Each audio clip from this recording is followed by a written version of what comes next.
All right, welcome everybody to this episode of O365Eh. On tonight's episode, we're joined by Microsoft MVP and Pluralsight content creator, Vlad Catrinescu. Welcome, Vlad. We're here to talk Microsoft Ignite and Microsoft Teams. And I guess I, after all that practice, butchered your last name a little bit. Sorry about that. No problem at all. I'm so happy to be here. And yeah, it's just funny because, we practiced it right before, but the more you practice it, the funner it ends up being at the end after you say it. It always happens like that. So, but no, super excited to be here. Ignite just happened. So lots of stuff to talk about. And I know you have some important new announcements about Microsoft exams too, so we'll get to that. But let's start with Microsoft Ignite. I think you were there in person. You were involved in Microsoft Teams, working the booth and some of those announcements. Can you tell us just high level what your experience was with Ignite and some of the important announcements that were made? Sure. So Ignite was way better than last year, first of all. I know so many people went there last year just expecting it would be the same old Ignite with 30,000 people, parties every night, huge expo hall and all of that, and we're disappointed. This year, it's still not the Ignite we know and love, right? From Orlando, from Atlanta, but they fixed a lot of the things that went wrong last year. So it was still pretty small. It was 3,000 to 4,000 people. It was in a brand new conference center that opened this year. So it's still in Seattle, but in a different conference center. So everything was so modern. Everything was brand new. So that was really fun. Of course, in order to keep the Ignite tradition alive, the food was really bad, so that did not change. So that I mean, we went back to previous Ignite, so that was perfect. But lots of Microsoft presence this year, which was the most exciting part for me. Whereas last year you felt like Microsoft was not at the show. Even Satya did the keynote from Redmond. Didn't want to drive the 40 minutes to make it to Seattle to do the keynote live. This time, everybody was live. There was Microsoft people at every booth. It was amazing. Only at the Teams booth because I was an expert there. We always had 6 or 7 experts there just waiting to answer questions. We had Copilot on. We had like 6 surfaces and we had Copilot on each one of them. Full license, full everything. Anybody that wanted to play with it could just go play with Copilot. And people, of course, asked a bunch of weird questions like, hey, are you Terminator? Are you here to exterminate us? But whatever you wanted to do, you had the chance to get hands-on. So that was pretty cool. But yeah, so many news. Yeah. I think one of the big ones we saw from Jeff Teeper post was the SharePoint Premium announcement, right, at Ignite. Yeah. What are your thoughts around that and how that experience is going to be, I guess not absorbed, but assumed by organizations and stuff like that? Like, how do you think they're going to feel about that? Sure. So when we think at it, SharePoint Premium is nothing new, right? It's just a rebrand. All of the stuff in SharePoint Premium before existed as Microsoft Syntax. So kind of 2 years ago, Microsoft said, hey, we kind of need to add premium experiences to content, infuse it with AI. They called it SharePoint Syntax. And then they're like, hey, you know what? This is more than SharePoint. They called it Microsoft Syntax. And with I feel like 100 licenses that Microsoft released in the past 18 months, everybody got confused. So now it's back to SharePoint, and it's called SharePoint Premium. I think the functionality is awesome, right? Because a lot of it is for IT pros like me. So many reports. We got a bunch of reports, especially the data access governance reports that allow you to look at content that's overshared. Amazing for the new AI push we're going to get now with Copilot, because as we all know, Copilot only has access to the same data that the user has access. But if you shared everything with everybody, well, the user has access to everything. So a lot of this stuff will help organizations get AI ready before maybe purchasing that Copilot license. As to how organizations will adopt it, I mean, if it was included with SharePoint, it would have been the biggest and most fun news since ever. But because it's a premium license, I think we'll have to wait and see a bit, because to add a bit more complexity around it, because we all know if it was easy, we wouldn't be paid as much. SharePoint Premium will be kind of a hybrid license, right? Where a part of the features will be per user per month, and a part of them will be pay as you go. So a lot of the admin features that is currently the Microsoft Syntex SharePoint Advanced Management license, oh man, I'm happy they renamed it, that will still be a pay per user per month. But all of the stuff like backup, archiving, content processing will be pay as you go. So even if two organizations have SharePoint Premium, they might not have the same SharePoint Premium, depending if they're admin enabled pay as you go or not. But I do think it will be popular. I don't think it will be Teams Premium popular, at least in the near future. But I do think it's really cool stuff that Microsoft is doing. And I have to say, I'm a bit scared for some third-party backup vendors there with the new archiving and M365 backup functionality for SharePoint, OneDrive, Exchange. Is everybody from Veeam, AvePoint going to leave right away? No, of course not. They still have years of innovation before Microsoft can catch up. But for a lot of small businesses, when you look at, do I go Microsoft or do I go with a third-party vendor? You'd rather just add a few dollars per month with Microsoft and only have one invoice and keep everything there. So yeah, it's going to be an exciting 2024 once those features actually get released. Right. No, that's cool. But I have to say, Habib, as a Teams expert yourself, I didn't expect the first question to be about SharePoint. I love it. I would have worn my SharePoint one instead of Matarani a lot, so I figured that SharePoint would be the first one. I mean, I'm happy. Don't get me wrong. SharePoint is right here in my heart. What, Vlad? What was probably the number one question you got asked about while you were in the booth? That's always a. I mean, of course, Copilot. A lot of the questions, unfortunately, were a bit around when can we get Copilot if we're under 300 users? So that was the top question, and of course, I would say, you see the Microsoft person over there? Go ask them, because I couldn't. I don't even know the answers to that. So I know they're working on it, but there is no clear answer. I think most of the other questions were around Teams Premium. A lot of questions about Teams Premium, especially the intelligent recap. A lot of people were excited about the intelligent recap. So even if you don't have Copilot, you can still get that AI-powered intelligent recap. So a lot of excitement around that. Surprisingly, not that many questions around Copilot. You know, as MVPs, we don't have access to it yet. So that was one of my first chances to actually play with it in person. And I got there at like 7 a.m. when they opened the doors for experts. So I could spend like 3 hours playing with it just in case I have any tough questions. But everybody was just happy with like the kind of, hey, let me try a few things. Okay, this is cool. But nobody really went deep in it. I was both surprised and disappointed by that, because that's the first thing I wanted to do. But yeah, Teams Premium, super popular. So I think that will be that's the next thing companies will buy. Well, Vlad, that's interesting about the Copilot. Not many people went deep on it, but I haven't really used the Copilot in Teams experience either. What was your overall impression of it, using it?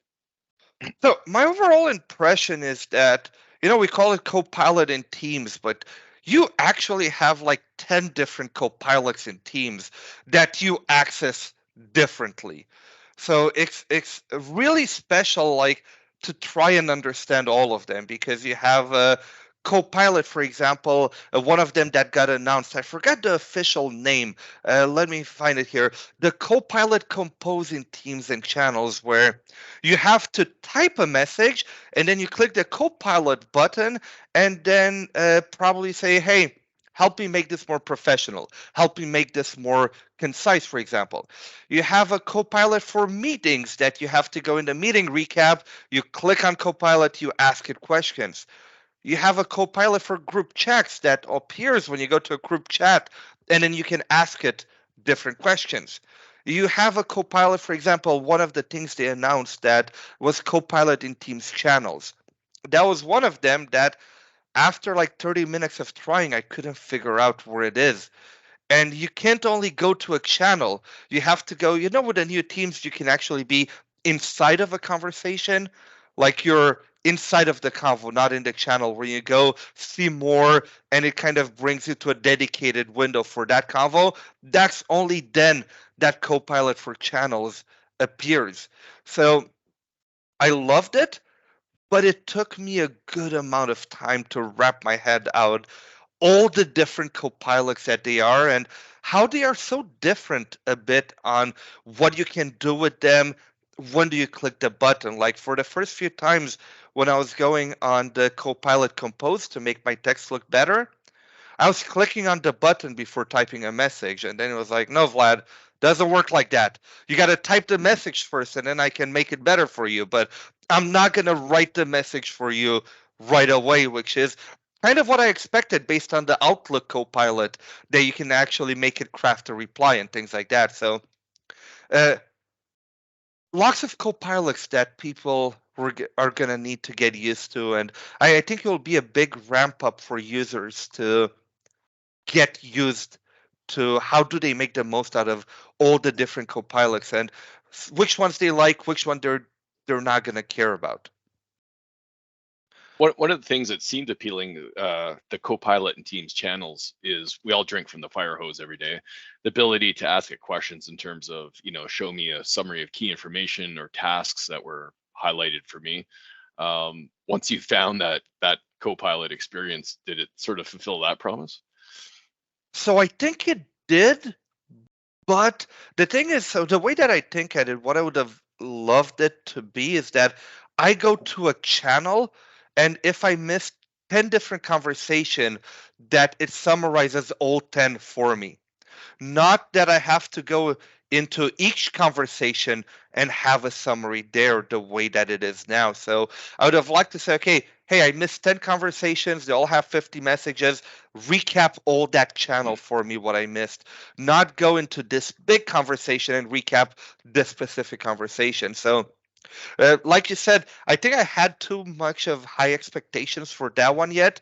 And I think that it will eventually get there, but it's not there yet. So that was a bit of a letdown in terms of expectations versus reality. What it does really well. I just wish the initial what it does was a bit bigger than what it's limited to now. It's almost like Copilot for your activity feed, right? Like being able to like ask it questions around all the stuff that you missed, all the unread messages. Technically, that's Microsoft 365 Chat. Yeah. So Microsoft 365 Chat technically can do that for all of your M365 digital estate, whether it's Outlook, whether it's Chat, and all of those. So I guess M365 Chat is where you would go if you just want everything and not only a channel. But again, talking about so many Copilots that you got to know what Copilot to go to depending on what do you want to get. We need a Copilot to manage the Copilots.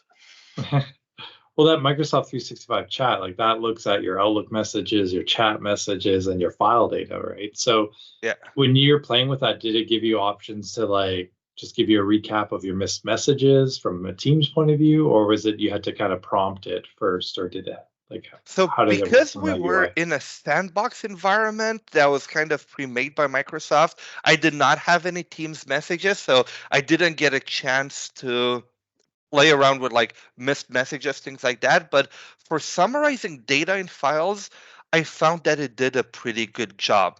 It also highlighted for me a bit of the importance of how important your data is and how important your taxonomy is. Because so if you make a spelling mistake in a word in English, no problem, it will understand you. But sometimes I was not looking at the keyboard, and Fabricam, the famous, not as famous as Contoso, but as almost as famous Microsoft company, and I kept typing Fabrican with an N instead of an M. And a lot of times was like, I don't know what you're talking about, Vlad. Because it's a proper noun, it did not necessarily associate it. But maybe if I had Viva Topics and I added as a synonym, or maybe if a lot of people did the search before, it would have done it. But still, that's where a lot of the taxonomy, a lot of your Viva Topics integration might make it better in the future. But overall, did a really, really good job on summarizing information, continuing that chat. But something I realized is that once you kind of break it, once you ask it a bunch of questions that it doesn't know the answer to, it kind of gives up on you, and it just says, hey Vlad, I don't have the answer to this information. Even if the question is valid after, you need to restart that chat and kind of type new chat to reset it. Also, something interesting I found with new chat. So I thought it would be a bit different, but it makes a lot of sense once you play with it. By default, M365 chat does not connect to the web, right? It only connects to your company data unless an admin configures it to also connect to the web. So it can only answer things about your company's data, not anything else. And sometimes it will start typing things, which is really funny if you ask it about things that are not in your company estate. It will start typing some things, and then midway, it will kind of delete the message and says, nope, I cannot answer you on that.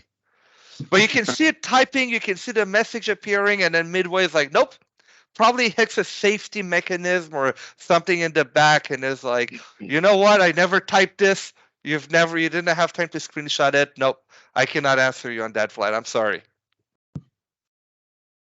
But no, it's been a lot better than I expected, to be honest. Of course, I was in a demo environment prepared by Microsoft, but I tried other stuff that was not, like, say, in our expert demo list, and it did a really, really good job. Quick question, talking about, it's very explicit when it says, look, I don't know. Have you ever experienced the situation where it hallucinates at all on your data? Not for me, but again, I was in a Microsoft provided environment where we had information about one company and I had no idea where the files were. So I didn't really have time to open up the file and then ask it questions side by side. So everything seemed to make sense, but I cannot tell you that for sure. Yeah, I was just interested because, of course, one of the problems with AI tools in general, and Habib and I experienced this in a session we did at Quest Tech. You have to be very explicit in your prompts and tell it exactly what you want, or there's room for it to create things, right? So I was interested if that was an experience in Copilot. No, I did not.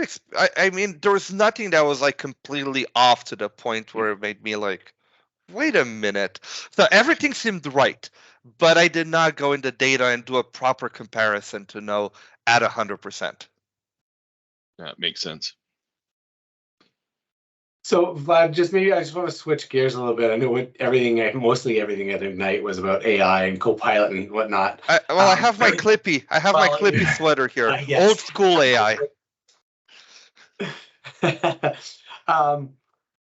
Was there any specific like announcements or things around like the immersive collaboration like Microsoft Mesh and Meta? Was there any like Meta stations that you could try that, or what was the HoloLens, that kind of stuff? Was there any like booths and whatnot around that? Yes. So there's nothing HoloLens that I've seen. So I didn't see anything HoloLens, but Meta. So at my station, at the team station, we had one laptop that was on mesh, but we didn't have like a visor or anything like that. But 2 floors down, there was actually a Meta booth outside of the expert hall, and they had all of the headsets and everything. And it was really funny because we were in the same meeting. So they were inside of the meeting with the headsets on, and we're like the low budget meeting at the Teams booth without the headset on. So we could only move around in 2D. So that's definitely big. I don't know about you, but I don't see, maybe I'll have to have a client that has it and then I'll see the value right away. But for me, like meetings that we're having right now, where I see your faces, everything, are so much more valuable than being inside a 3D world where I can't see when I say something and Habib's looking like me like, did Vlad just say that with like with a weird face? I don't know.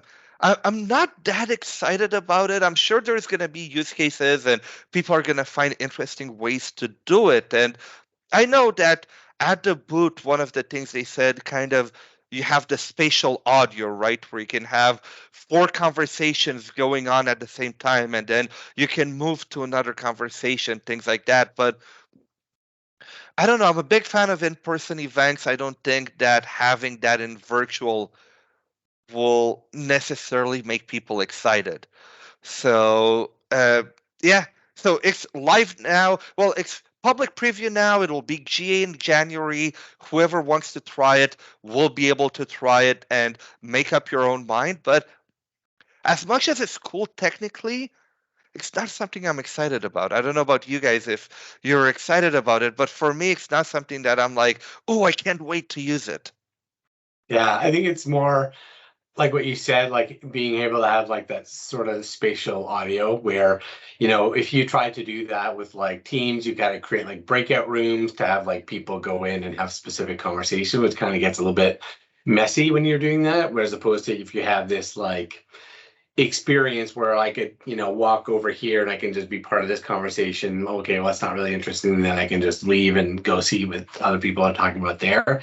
That's kind of where I see the value, and it's cool. But again, I'm not sure where and when you would use it unless, you're providing or your organization is, strictly only doing like virtual like type events for your inside your work, right? Yeah, but does a virtual happy hour sound fun to you? It does. Yeah, that's the only thing I don't know. I like in-person events. I still go to in-person events. Yeah. I know that if I was gonna be at Ignite virtual, I would have maybe done the keynote while doing something else. I would have not listened to any of the other sessions. So maybe everybody's different, right? For some people that don't like being in person and things like that, they will absolutely love it. But for me right now, it's like, I don't know. I'm waiting for somebody to use it at a client where they have a really cool use case and then a light bulb will go on and then I'll be super excited. And I hope to have that, but right now for me that light bulb is really dim. Yeah, I think, Vlad, we've all experienced the same thing. I've yet to see a really innovative way to use that inside an organization. So yeah, waiting for that light bulb too. Hopefully, we'll know.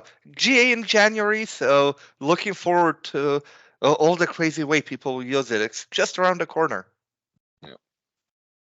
All right. Well, there was tons of announcements right across the whole spectrum of Ignite, and we'll post a link to just the Microsoft Teams stuff in the blog post that'll accompany this. But let's shift gears for a minute and jump to exams, because I know you have some important updates about some changes to some exams. Sure. So I shared my screen over here because I feel like it has a bit more impact when we look at it. And for those of you that are listening to this as a podcast, well, you're just gonna have to imagine it. Close your eyes and just imagine a slide with about 16 different certification exams on it. Not exactly, but somewhere around there. And those are the certification exams that we had Q1 of this year. So, and this is for modern workplace. So Microsoft 365, Windows, all of this stuff. We had a ton of certifications. So if you wanted to learn, get certified, a ton of options. And this year, I feel like Microsoft Learn went on a mission because from this, we went to this only. So we lost more than 50% of certifications. And some of them, don't get me wrong, I can understand why, right? So, for example, one of the certifications we had, and I'll just go back to the previous slide here, like the MS740 troubleshooting Microsoft Teams. I did it, and it was the same thing as the MS700, but instead of asking you how to configure stuff, it would ask you how to troubleshoot stuff. So if you know how to configure it, you know how to troubleshoot it most of the time. It didn't have any added value, but some of them, for example, all the messaging administrator associate, which is one that you can only take until the end of the year, which is all of the Microsoft official learning and exam for Microsoft Exchange. Microsoft said, hey, people don't need that anymore.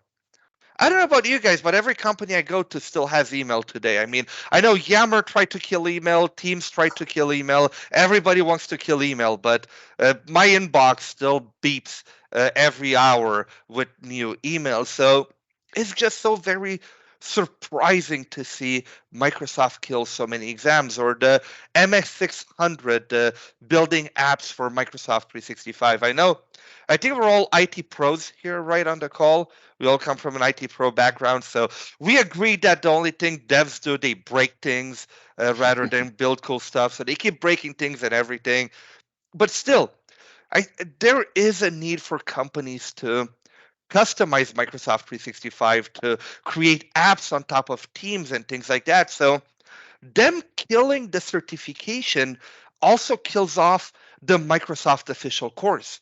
So if anybody wants to go get trained on Exchange or on Teams development, Microsoft doesn't have any official course that people can go to a learning partner and take. And as much as the exam breaks my heart, the fact that people won't be able to get trained is even worse for me. So, yeah, I mean, the big announcement I was going to make, but before talking about all of it, is that the MS2031 is going away, right? So in December of this year, so in a month and 11 days from now, wow, it's so fast. People won't be able to take the Microsoft 365 messaging exam anymore. And if you're a Microsoft partner, the MS600 will also go away as an option as well. So yeah, if you want to get Microsoft 365 certified, you better love Teams because that's one of the few ones left. And I know it's good for the audience of this podcast because everybody here loves Teams, but no more SharePoint, no more Exchange, no more M365 security even. So quite crazy.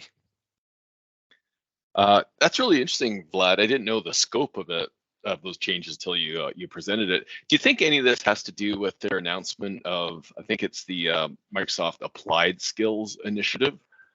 So that's really interesting. So you do bring out a really good point. And for those of you that don't know what applied skills are, a 30-second kind of elevator pitch, instead of it being like an exam scenario where you go in, you have a bunch of questions, and you have to pick the right choice. Applied skill, you basically go in a virtual machine, you have a fake email that says, hey, we need you to build this. And that's it. You go and build it, and at the end, you have like 2 hours to do it. You click on submit, you close your eyes for like 2 minutes, and then you see if you did a good job or did a bad job. But it's purely practical. No theory, you're given a mission, and then after that, you have to do it. And I don't know how they do it in the back to evaluate you for some of those, but the magic happens, and then they tell you if you passed or failed.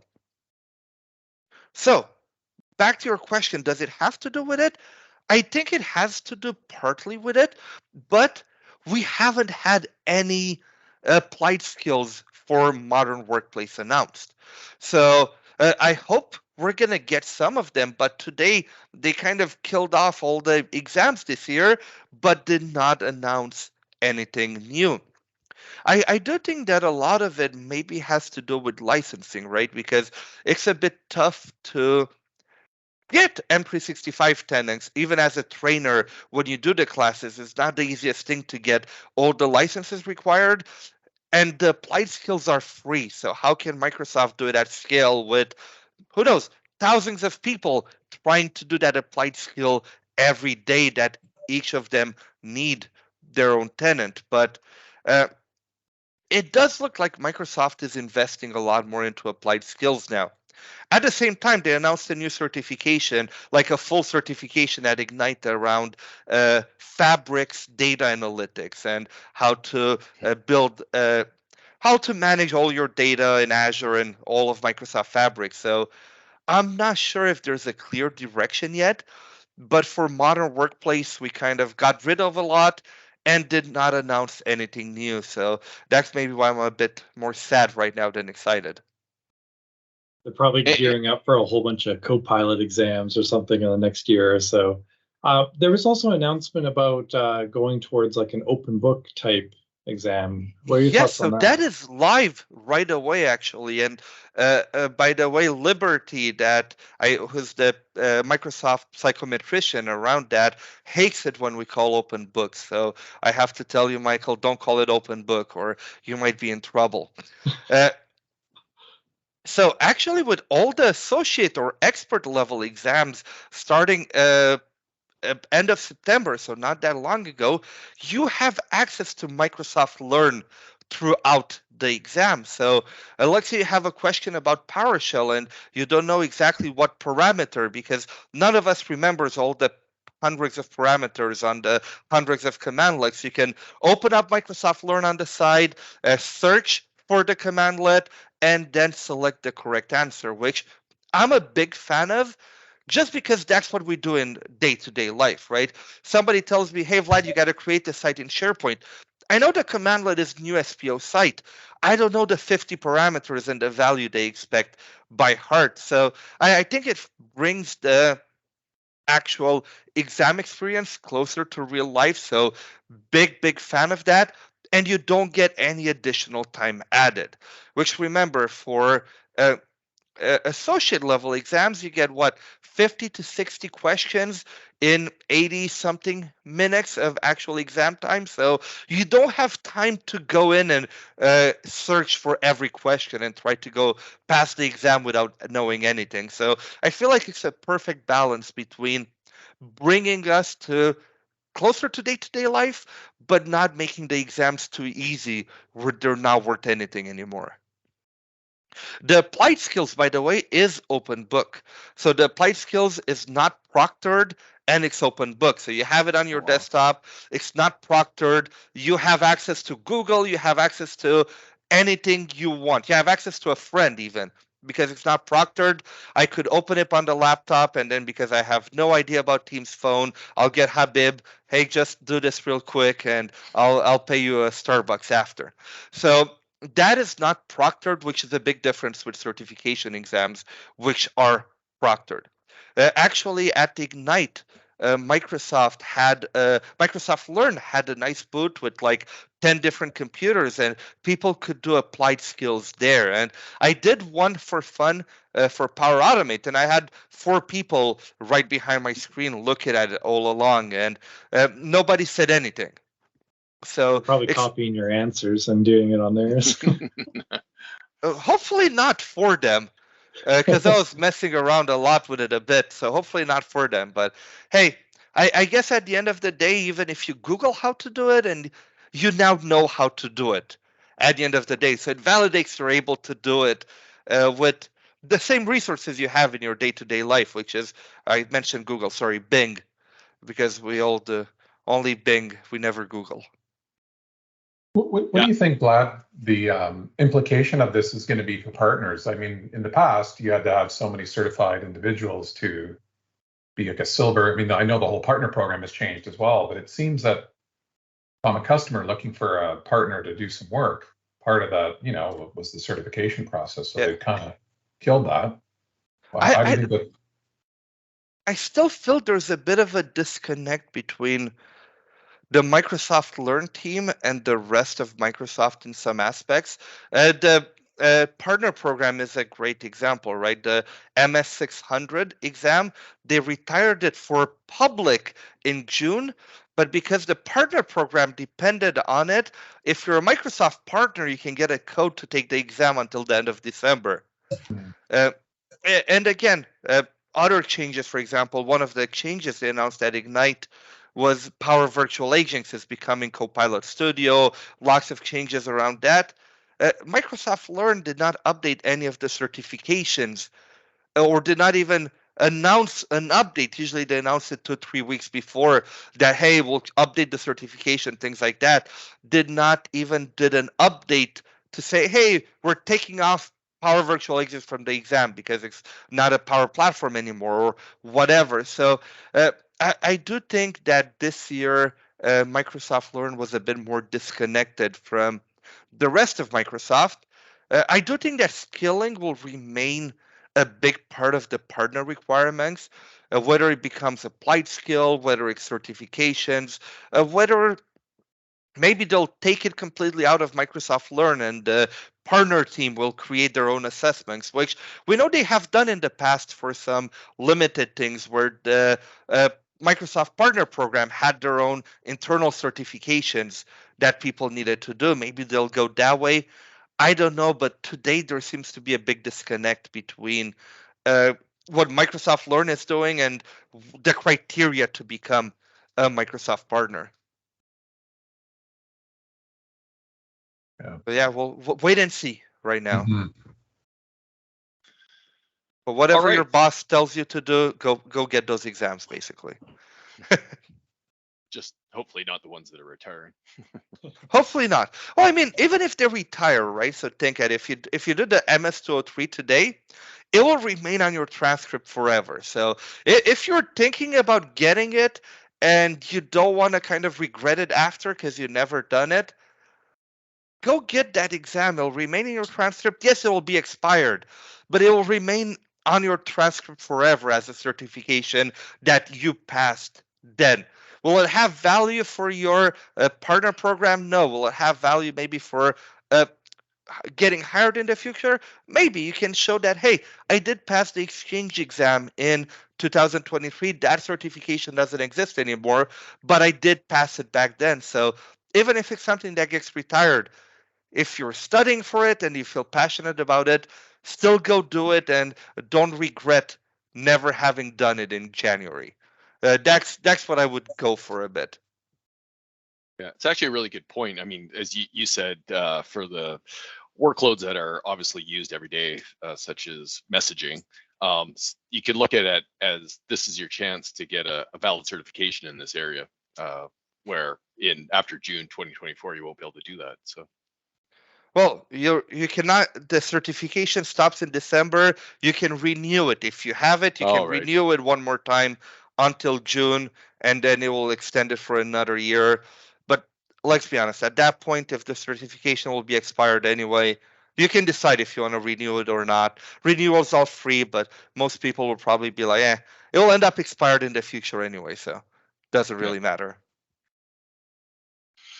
All right, good stuff. Well, we covered Ignite, covered some important changes to the exams and exam process certifications. So I want to thank you, Vlad. That was highly informative, great conversation, and always really nice talking to you. Hey, thank you so much for having me. It's been a pleasure, and looking forward to next time I see you in person or in Mesh. Who knows? Yeah. All right. Thanks, everybody.